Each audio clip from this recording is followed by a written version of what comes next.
मर्केंटाइलिज्म, अर्थात मर्केंटाइलिज्म को हम क्या कहते हैं, व्यापारवाद जिसे हम कह देते हैं, है ना। मर्केंटाइल, मर्चेंट्स कौन होते हैं, व्यापारी होते हैं, तो मर्चेंट जो काम करते हैं उसे हम कहते हैं मर्केंटाइलिज्म।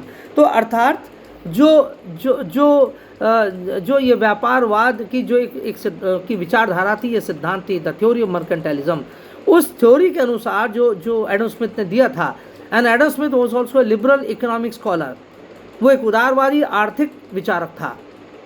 उसका जो ये मर्केंटाइलिज्म की थ्योरी, उसके अनुसार वो कहता था कि that mercantilism was necessary for the development and for the rebuilding of the mother country, अर्थात स्वदेश को, यानी मदर यानी अपने देश के निर्माण के लिए, आर्थिक निर्माण के लिए, आर्थिक प्रगति के लिए, और ओवरऑल अर्थात सामूहिक रूप से, समग्र रूप से उसके उत्थान तथा विकास के लिए व्यापारवाद अनिवार्य है।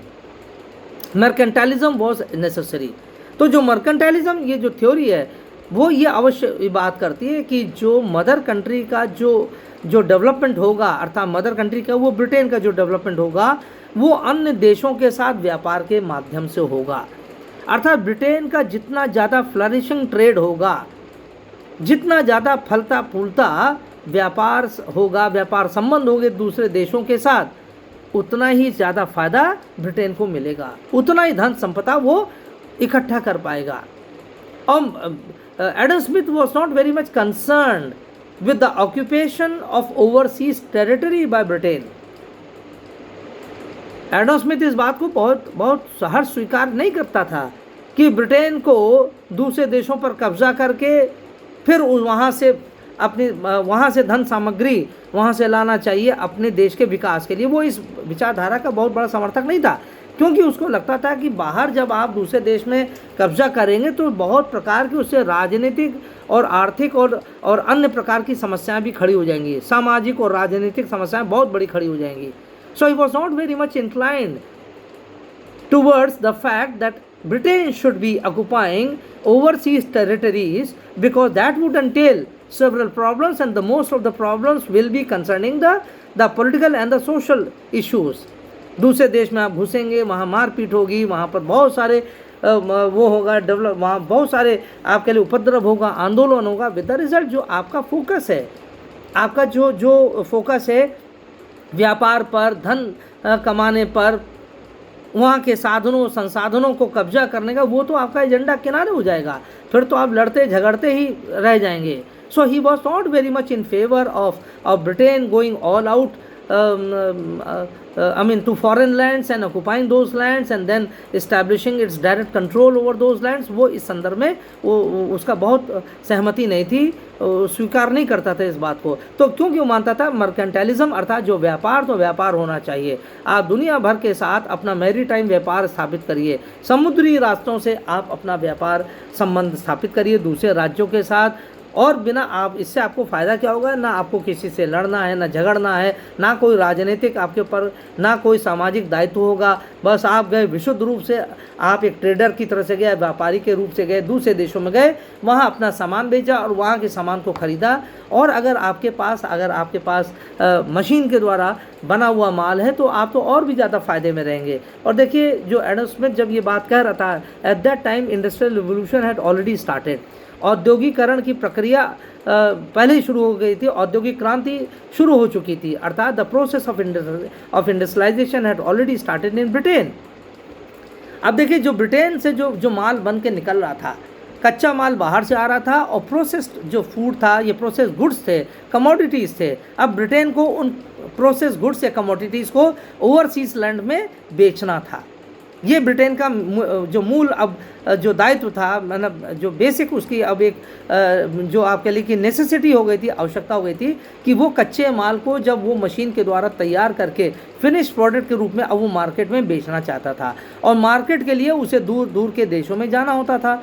इसलिए उसने कहा कि अब जो इंडस्ट्रियल रिवोल्यूशन का हमें वास्तव में फ़ायदा मिलेगा, और अगर ब्रिटेन इस फिनिश प्रोडक्ट को दूसरे देशों में ले आकर बेचता है तो 10 रुपये के 100 रुपये वो कमा लेगा।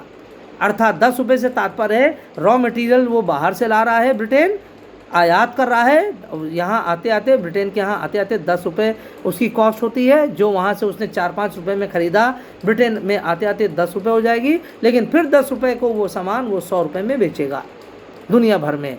सो इसलिए कहते हैं mercantilism was the favoured policy of Adam Smith. लेकिन देखिए हुआ क्या, वास्तव में ये हुआ कि जब इंडस्ट्रियल रेवोल्यूशन और आगे बढ़ा और इस रेवोल्यूशन के माध्यम से, औद्योगिक क्रांति के माध्यम से और एडम स्मिथ ने जो रास्ता सुझाया था उसके माध्यम से ब्रिटेन को बहुत फ़ायदा हुआ।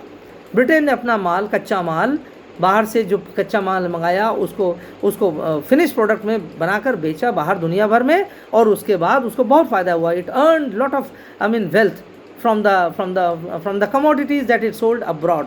अब उसके बाद जब इतना उसके पास ताकत आ गई, धन की शक्ति आ गई, तब वो एडम स्मिथ के रास्ते से फिर भटक गया, या भटक तो नहीं कहेंगे, उसने वो अलग हो गया और उसने फिर अपनी आर्थिक शक्ति को अब राजनीतिक शक्ति में परिवर्तित करने का प्रयास करना शुरू कर दिया। स्टार्टेड ट्रांसलेटिंग और converting it's economic power into political power. देखिए जो चीन ने किया, चाइना ने भी तो यही किया कि चाइना ने ये किया भाई, उसने दुनिया भर में अपना सस्ता माल बेचा और उस सस्ते माल को बेचने में उसको इतनी अकूत धन संपदा प्राप्त हुई कि अब उस पैसे से अब उसने अपनी राजनीतिक महत्वाकांक्षा उसने इतनी बढ़ा लिया है कि now it wants to become a global power. It is already a global power but it wants to emerge as a number 1 super power. वो अमेरिका को भी पीछे छोड़ना चाहता है and therefore it is directly locked into competition with America. और America को भी आजकल आप समझ लीजिए कि बहुत ज़्यादा ऊर्जा लगानी पड़ रही है चीन के इस चुनौती का सामना करने के लिए। तो यही होता है कि देखिए, a time comes when a trade converts into a political weapon. एक समय आता है जब व्यापार या आर्थिक शक्ति राजनीतिक शक्ति में परिवर्तित हो जाती है। यदि किसी देश की आर्थिक व्यवस्था या जो उसने जो ट्रेड किया, जो ट्रेड एंड कॉमर्स अर्थात व्यापार तथा वाणिज्य जो दूसरे राज्यों के साथ किया है, और अगर वो सफलतापूर्वक उसने किया है तो अर्थात वही उसकी आर्थिक शक्ति, उसकी राजनीतिक शक्ति, उसका राजनीतिक हथियार बन जाता है। और इसीलिए बाद के वर्षों में ब्रिटेन ने फिर मर्केंटाइलिज्म को छोड़कर, व्यापारवाद की पॉलिसी को छोड़कर फ्री ट्रेड पॉलिसी को अपना लिया। The policy of free trade अर्थात मुक्त व्यापार अर्थात अब हम जिस भी देश में चाहेंगे हम उधर जाएंगे, जैसे भी हम चाहेंगे अपने टर्म्स और कंडीशंस पर हम व्यापार करेंगे। क्यों उसने कहना शुरू किया? क्योंकि अब उसके पास राजनीतिक शक्ति आ गई थी। राजनीतिक शक्ति से ज़्यादा उसके पास सैन्य शक्ति आ गई थी। और सैन्य शक्ति क्या है? जिसे हम कहते हैं मैरीटाइम पावर, नेवल पावर उसकी इतनी बढ़ गई थी, समुद्री शक्ति उसकी इतनी बढ़ गई थी कि वो जिस देश की ओर मुँह कर लेता था वहाँ पहुँच जाता था, और पहुँचने के बाद वहाँ पर अपना आर्थिक साम्राज्य स्थापित किया, और आर्थिक साम्राज्य के बाद उसने अपना राजनीतिक साम्राज्य, राजनीतिक प्रभाव स्थापित करना शुरू किया। देखिए भारत में इसी तरह से ये लोग आए थे। 1608 में हमने बताया, 1608 में जहांगीर, मुगल बादशाह जहांगीर के दरबार में आए और सर जॉन रो आए, और वहाँ से इन्होंने चार्टर ले लिया। चार्टर यानी अधिकार पत्र ले लिया, चार्टर ऑफ राइट ले लिया, अर्थात अधिकार पत्र ले लिया जहांगीर से, और सूरत में अपनी फैक्ट्री इस्टेब्लिश किया। फिर मसूलीपट्टनम में इस्टेब्लिश किया, बहुत सारे क्षेत्रों में दक्षिण के राज्यों में इस्टेब्लिश करना शुरू कर दिया, और धीरे धीरे वो उनकी आर्थिक शक्ति राजनीतिक शक्ति में कन्वर्ट होती चली गई। तो इसलिए, और पोर्चुगीज़ ने भी यही किया था। हमारे यहाँ जो पुर्तगाली आए थे उन्होंने भी यही सब शुरू किया था। पूरा आर्थिक उनका साधन थे, संसाधन थे, और बाद में उन्होंने उसको पॉलिटिकल एजेंडा में बदल दिया। और आप जानते हैं जो गोवा लिबरेशन हुआ इन the year 1961, that is a replica, or you can say that is a manifestation of the economic power of the Portuguese turning into political power। और उन्होंने हमारे इतने बड़े गोवा और जो ऑरोविलो लैंड वहाँ पर उन्होंने स्थापित कर लिया था, पूरा एक तरह वो पोर्चुगीज़ कॉलोनी ही बन गई थी, और बहुत मुश्किल से भारत उसको अपने पुर्तगाल के चुंगल से उसको छुड़ा पाया था। तो इसलिए ये जो मर्केंटाइलिज्म के बाद फ्री ट्रेड पॉलिसी उसने अपना ली ब्रिटेन ने, और वहीं से वो एक प्रकार से जो आज चीन कर रहा है दुनिया भर में, जहाँ चाहता उस देश पर कब्जा करना शुरू कर देता है। यही चीज़ ब्रिटेन ने भी किया। तो ब्रिटेन ने बहुत सक्सेसफुली एडम स्मिथ के बताए रास्ते पर चलना आरंभ किया, और कुछ वर्षों तक चलने के बाद उसने अपना रास्ता बदल दिया और बाद में it became a global power, it became PACS Britannica, जैसे उसे कहा जाता है, it became a PACS Britannica, अर्थात ब्रिटेन एक महाशक्ति के रूप में उभर गया। तो अर्थात ये इसका कुछ इतिहास है। और आज के बाद और फिर इतिहास में बहुत सारी घटनाएं घटी हैं, कॉलोनियलिज्म चलता रहा और जैसे हमने बताया, लेकिन 1945 के बाद जब संयुक्त राष्ट्र की स्थापना हुई है उसके बाद इसका स्वरूप बदल गया। जैसे आजकल ये वायरस नहीं है, म्यूटेशन इसका हो गया है, जो कोविड जो वायरस है पहले उसका कुछ और स्वरूप था, आज के समय में जो डबल स्ट्रेन वायरस जो भी कहा जाता है, ब्रिटेन से उदय हुआ, ब्रिटेन से भारत में आ गया, दुनिया भर में आ गया, तो वायरस का जैसे म्यूटेशन हुआ उसी तरह से कॉलोनियलिज्म का भी म्यूटेशन हुआ। तो जो ओल्ड कॉलोनियलिज्म था it got transferred into new imperialism, पुराना ये जो उपनिवेशवाद था आज ये न्यू कॉलोनियलिज्म हो गया, या जिसे हम कहते हैं न्यू इंपीरियलिज्म हो गया।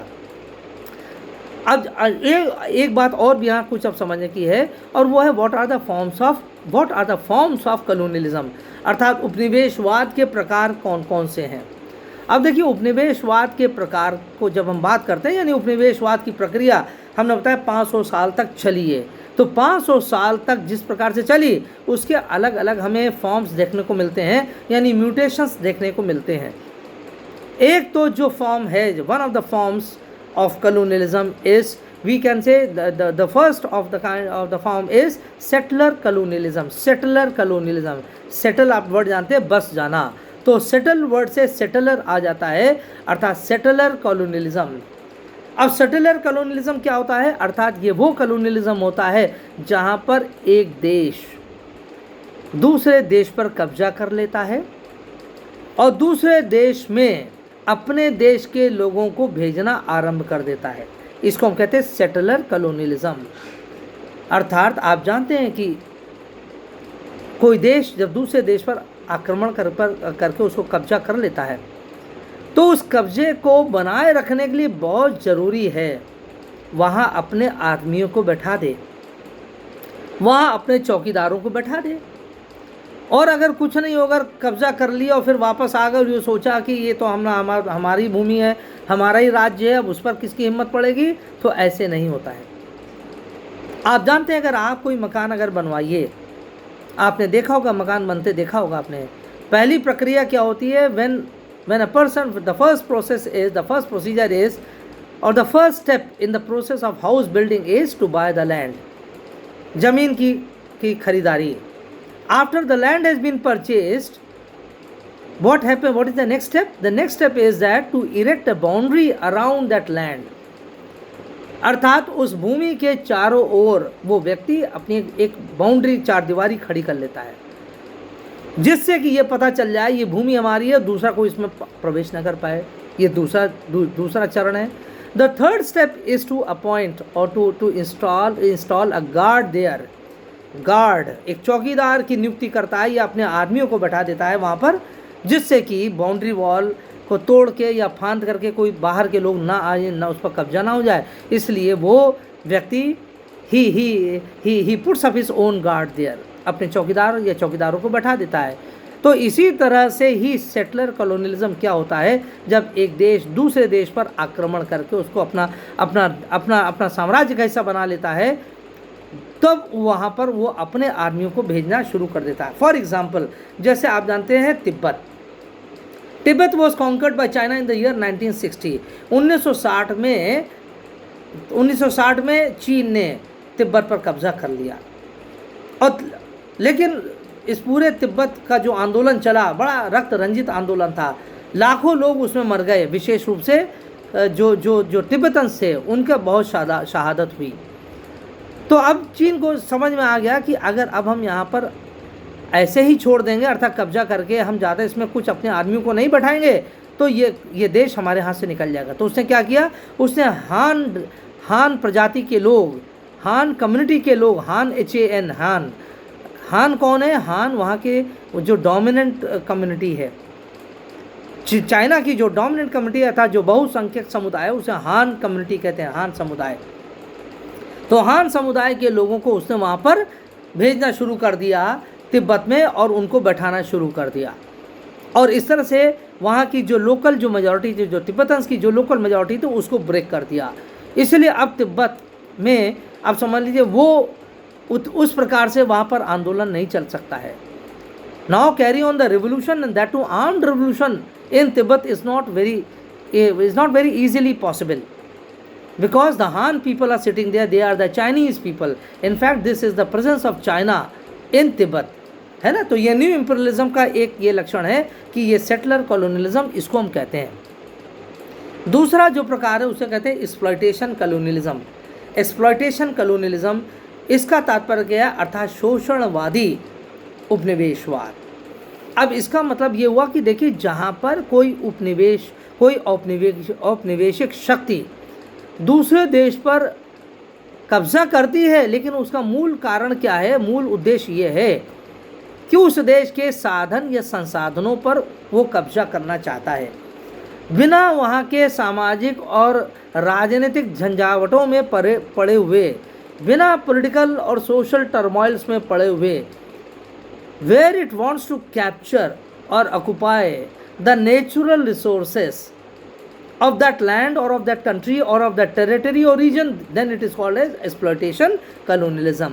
और यहाँ पर हमने उदाहरण जैसा भी पहले आपको दिया था, जो ईस्ट इंडिया कंपनी भारत में आई 1608 में, दैट वॉज, और बाद में ये ग्रो करती गई 1608 से लेकर सोचिए 1858 तक, जब तक इन्होंने चार्ज नहीं दे दिया ब्रिटिश क्राउन को, तब तक ये लोग क्या, इनका उद्देश्य ही था बस यहाँ के साधनों को, संसाधनों को लूटते जाओ, टू लूट and plunder the economic resources of India, चाहे वो गोल्ड हो, चाहे गोल्ड हो, चाहे डायमंड हो, चाहे वो यहाँ की एग्रीकल्चरल प्रोडक्ट हो, कुछ भी हो जिस पर वो हाथ मार सकें, जो जहाँ हाथ लगा सके उन सबको छीन लो, लूट लो, झपट लो। That is called economic exploitation. और आपने पढ़ाई, आप सब जानते हैं, you are very much aware of the Indian history, Indian freedom struggle, कि किस तरह से ब्रिटेन ने भारत का शोषण किया, किस प्रकार से उसने भारत को इतना ज़्यादा गरीब बना दिया, निर्धन बना दिया कि आज भी हम उबर नहीं पाए। So that is called as economic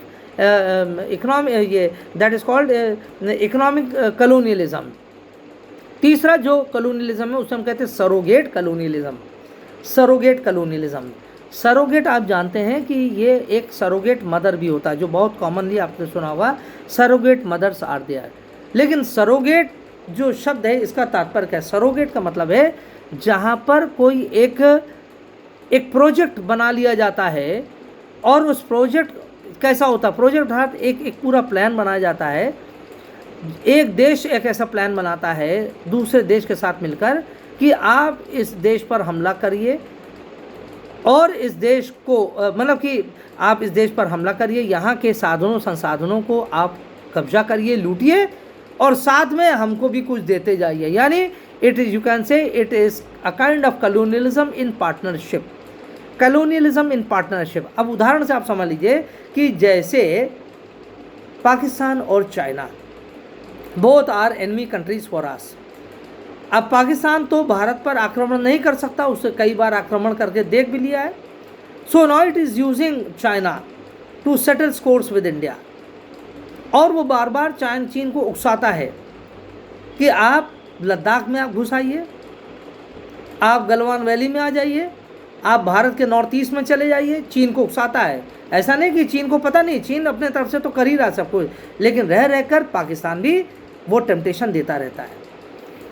और कैसे टेम्पटेशन? जैसे मान लीजिए, जैसे आप समझ लीजिए काराकोरम जो रेंज है, आप देखिए कि जम्मू कश्मीर की जो पर्वत श्रृंखलाएँ हैं उसके ऊपर जो एक है, जो बहुत बड़ा माउंटेन रेंज, जैसे उसे हम कहते हैं काराकोरम रेंज, काराकोरम जो पर्वत श्रृंखला है।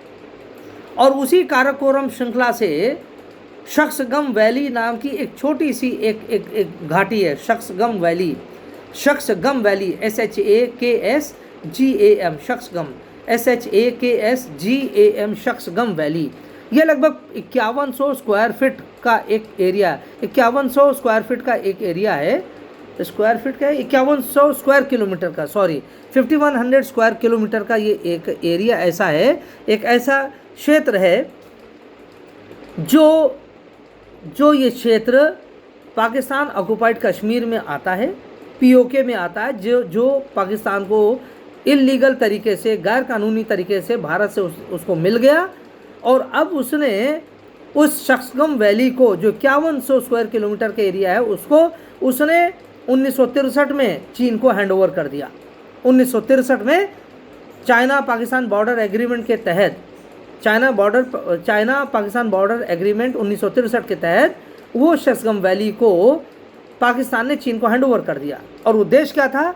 उद्देश्य था, कॉमन प्रोजेक्ट था ये, कि अर्थात हम चीन को, पाकिस्तान ने कहा हम चीन आपको यहाँ से हम पैसेज देते हैं कि आप अपने लैंड टेरिटरी से निकलकर आप हमारे भारत, आप टेरिटरी में आ जाइए, पीयूके वाला एरिया है वो तो हमारा अब अपना है, और अब आप इस एरिया में आइए और यहाँ से चलकर आप पूरा बलूचिस्तान होते हुए, यानी NWFP north west frontier province आप होते हुए, गिलगिट बाल्टिस्तान से होते हुए आप बलूचिस्तान में प्रवेश कर जाइए, और वहाँ से प्रवेश करने पर आप ग्वादर पर आ जाइए, और ग्वादर में आने के बाद आपका वहाँ पर एक ग्वादर पोर्ट तो है ही, यानी उस समय तो बन ही रहा था, यह प्रोजेक्ट ये तय हो गया था। तो ग्वादर में आने के बाद, ग्वादर सिटी में आने के बाद ग्वादर पोर्ट बना लिया, और ग्वादर पोर्ट से आने के बाद क्या हुआ, उन्होंने अब अरेबियन सी में उन्होंने अपनी पैठ बढ़ा लिया है। अरेबियन सी में अब चाइना की प्रेजेंस हो गई है। अगर आप कभी मैप देखिए तो ऊपर से जो आया है, पाकिस्तान के ऊपर से जो चीन होकर आया है, काराकोरम रेंज से होते हुए ग्वादर पोर्ट तक आ गया, वो कुल उसको समुद्र या टोटल जो डिस्टेंस चलना पड़ा वो 5000 किलोमीटर का, ओनली 5000 किलोमीटर। अभी तक अगर आप मैप देखिए, वर्ल्ड मैप देखिए, तो चीन को अरेबियन सी पहुंचने के लिए उसको पूरा निचले हिस्से से होते हुए, निचला हिस्सा क्या, उसको साउथ ईस्ट एशिया से, बीजिंग से निकलकर वो साउथ ईस्ट एशिया में आता था। वहाँ पर इंडोनेशिया, मलेशिया और वियतनाम और सिंगापुर, थाईलैंड, लाओस, है ना, ये कंबोडिया, इन सारे राज्यों से, साउथ ईस्ट एशिया के सारे राज्यों से निकलकर होते हुए उसको इंडियन ओशन में प्रवेश करके भारत के एकदम ठीक नीचे से होकर मालदीव्स के रास्ते होते हुए फिर वो वहाँ पर इंडियन ओशन से होते हुए तब वो अरेबियन सी पहुँच पाता था। तो इस पूरी प्रक्रिया में उसको 15,000 किलोमीटर का उसको सफ़र तय करना पड़ता था। तो अब 15,000 किलोमीटर कहाँ और 5,000 किलोमीटर कहाँ, 10,000 किलोमीटर का उसने रास्ता बचा लिया। और बचाया क्यों? बिकॉज ऑफ पाकिस्तान ने एक इस तरह से प्रोजेक्ट बनाया, कॉमन प्रोजेक्ट बनाया, और कहा आप अरेबियन सी में आइए, भारत के और करीब आप पहुंच गए। वहाँ से ग्वादर से लेकर ये जो बॉम्बे का जो पोर्ट है, जो कांडला पोर्ट है वो शायद मात्र 72 किलोमीटर है, ओनली 72 किलोमीटर्स। तो ग्वादर से कांडला पोर्ट केवल 72 किलोमीटर, यानी ग्वादर में आ गए आप, बिल्कुल भारत के दरवाजे पर आ गए। तो इसलिए कॉमन प्रोजेक्ट क्या हुआ, ये सरोगेट हुआ कि अर्थात पाकिस्तान ने चीन को कहा कि आप ऐसा करिए और यहाँ तक आप प्रवेश कर जाएंगे, भारत तक पहुँच गए और आपको तो फ़ायदा मिलेगा, कुछ फ़ायदा हमको भी दे दीजिएगा। इसे कहते हैं सरोगेसी, इसे कहते हैं सरोगेशन, अर्थात जहाँ पर कॉमन प्रोजेक्ट बना दिया जाता है ना। मेडिकल वर्ल्ड में या मेडिकल साइंस में सरोगेसी कहा जाता है, यानी सरोगेट मदर्स होती हैं, है ना। तो इसलिए, लेकिन ये सरोगेट यहाँ पर भी यूज़ होता है, सरोगेट कलोनियलिज्म, अर्थात जहाँ पर उपनिवेशवाद को चलाने के लिए एक राज्य दूसरे राज्य को उकसाता है, उसके साथ एक सामूहिक प्लान तैयार करता है, योजना तैयार करता है, उस योजना के आधार पर वो ये करता है कि वो आप भी इसका शोषण करिए, इस यहाँ पर उपनिवेशवाद चलाइए और उस उपनिवेशवाद का जो कुछ फ़ायदा हो हमको भी दे दीजिए। That is called surrogate colonialism. तो ये हो गया, ये तीसरे प्रकार का हो गया, है ना। चौथा जो होता है उसे कहते हैं इंटरनल कलोनियलिज्म, आंतरिक उपनिवेशवाद। अब देखिए आंतरिक उपनिवेशवाद क्या है, इंटरनल कलोनियलिज्म क्या है। देखिए इंटरनल कलोनियलिज्म उसे कहते हैं कि जहाँ पर एक देश अपने ही राष्ट्र में, अपने ही देश में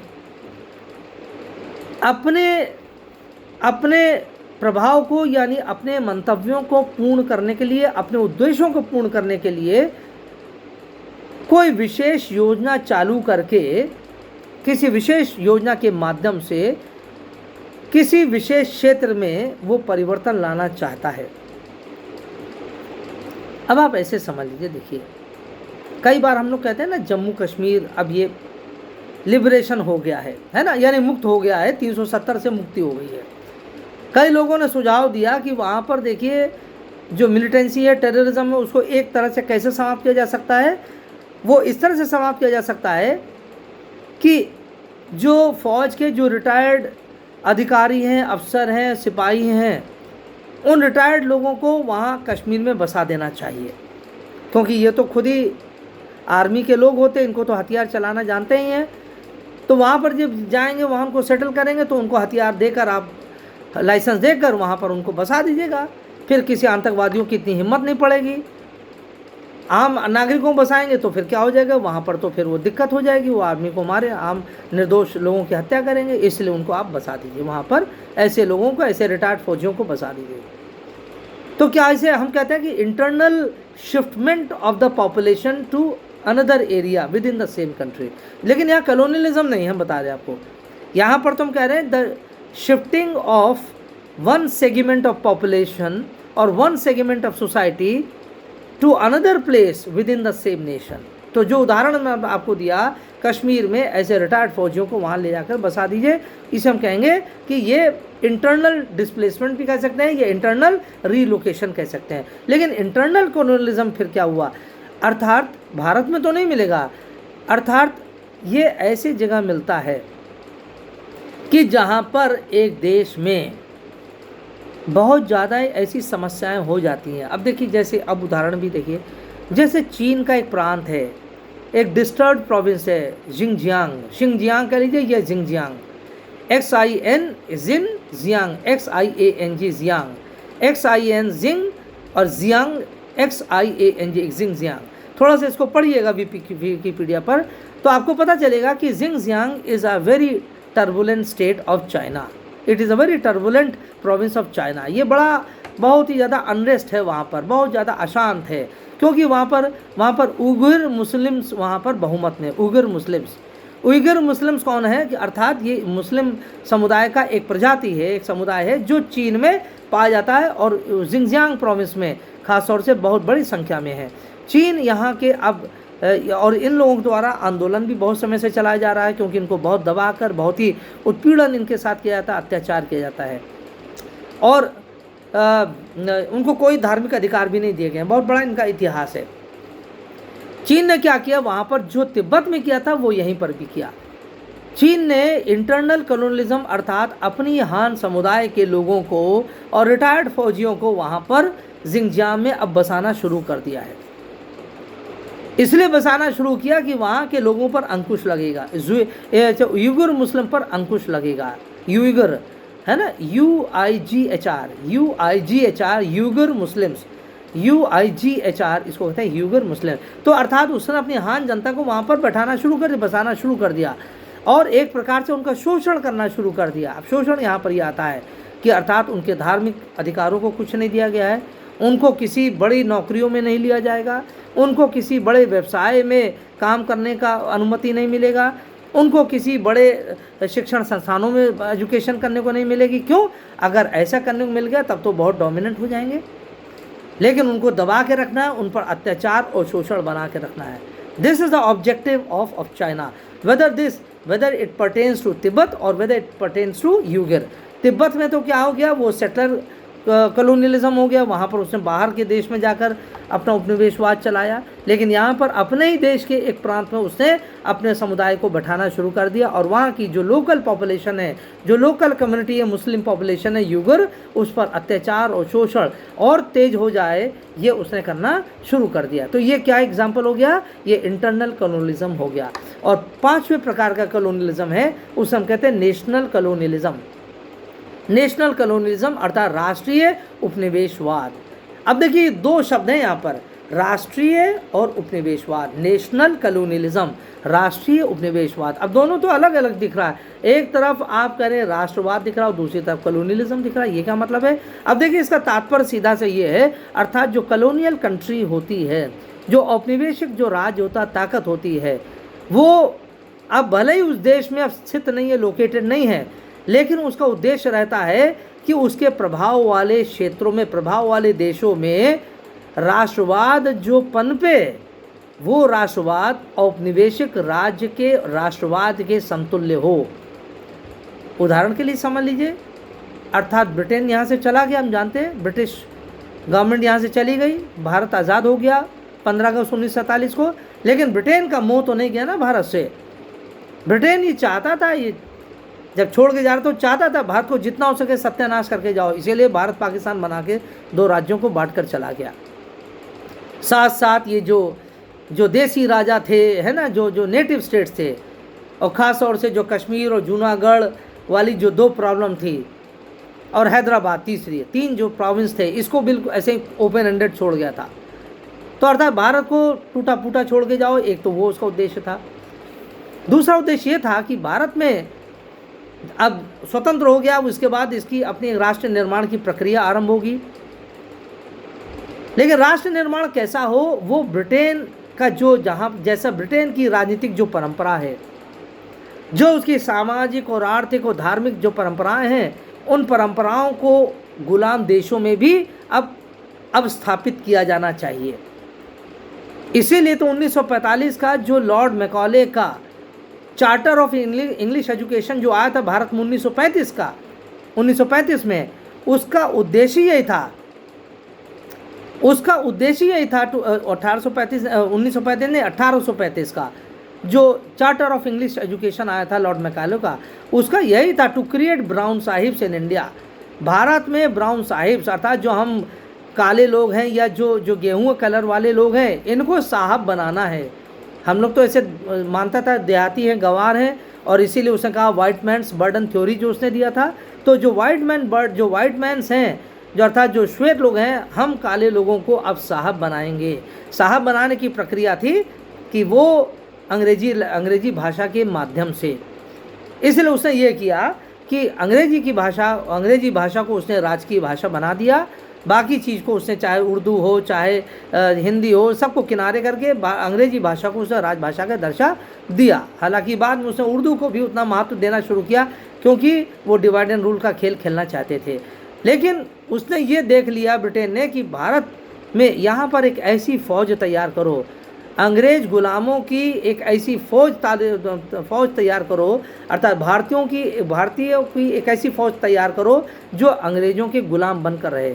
स्वतंत्र तो हो जाएगा देश एक न एक दिन, लॉर्ड मैकाले का ये अंदाज था, एक न एक दिन शायद ये देश स्वतंत्र होगा, लेकिन हमारे जाने के बाद भी यहाँ पर गुलाम लोग बने रहना चाहिए, अंग्रेज़ों के दास, अंग्रेज़ों के गुलाम बने रहना चाहिए, है ना। तो इसलिए इसको कहते हैं नेशनल कॉलोनियलिज्म, अर्थात जो यहाँ का जो कॉलोनियल कंट्री थी, औपनिवेशिक जो राज्य था वो तो चला गया, लेकिन अब यहाँ पर जो अब राष्ट्रवाद होगा, जो राज्य का निर्माण हो रहा है नेशनल, इसीलिए जो नेशन का जो इमर्जेंस हो रहा है, नेशनलाइजेशन की जो प्रोसेस हो रही है, नेशन बिल्डिंग की जो प्रोसेस हो रही है, वो कॉलोनियल कंट्री के मापदंडों के आधार पर हो, उसके पद चिन्हों के आधार पर हो, उसकी छत्रछाया में हो, कि अर्थात ये अपना मूल स्वरूप ना प्राप्त कर सकें, एक तरह से ये औपनिवेशिक राज्य के जोन ऑफ इन्फ्लुएंस के तरह से बने रहें। अंग्रेजों के यानी ब्रिटेन का ये एक तरीके से कॉलोनी फिर भी बनी रहे। This is called as a national colonialism. तो अर्थात इतने प्रकार के ये उपनिवेशवाद हैं, और इसको जरूर ध्यान में रखिएगा, ये बड़ा इम्पॉर्टेंट ये विषय है। और उपनिवेशवाद क्यों होता है, कैसे चलाया जाता है, क्यों होता है, आप जानते हैं इसके आर्थिक कारण होते हैं। इकोनॉमिक, जैसे हमने शुरू में बताया था, पॉलिसी ऑफ मर्केंटाइलिज्म था, बाद में आया फ्री ट्रेड पॉलिसी आ गया, तो आर्थिक संसाधनों पर कब्जा करना, है ना। तो capture the economic resources and other natural resources is another cause of colonialism. तो मर्केंटाइलिज्म हो गया, फ्री ट्रेड हो गया, इकोनॉमिक और नेचुरल रिसोर्सेज पर कब्जा करना ये हो गया, है ना। इसके अलावा और हो गया to influence to change the social and the political landscape of a different country, of another country, अर्थात सामाजिक और राजनीतिक जो वहाँ पर परिदृश्य है